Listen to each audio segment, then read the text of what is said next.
પાદરાના Mujpur Gambhira bridge તૂટી પડવાની ઘટના પછી માર્ગ અને મકાન વિભાગ દ્વારા સિંધરોટ ઉમેટા બ્રિજનું ઇન્સ્પેક્શન કરવામાં આવ્યું હતું અને દુરસ્ત કામગીરીનો પણ શરૂઆત કરવામાં આવી હતી।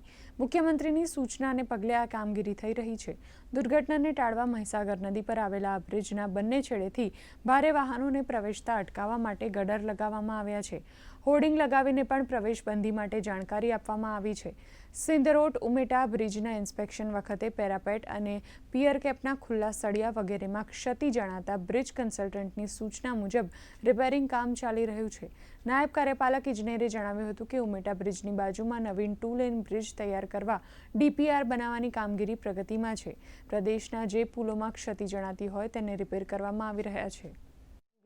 તાત્કાલિક કરવાની હતી, અમારા દ્વારા હાથ ધરવામાં આવેલ છે અને કામગીરી સ્થળ ઉપર બી અત્યારે તમને જોવામાં મળશે અને કન્સલ્ટન્ટને બી રાખેલા હતા અને એમના સૂચના મુજબ બી જે કંઈ રિપેરિંગ કામગીરી અમારે કરવાની થતી એ બી અમે લોકોએ હાથ ધરેલ છે।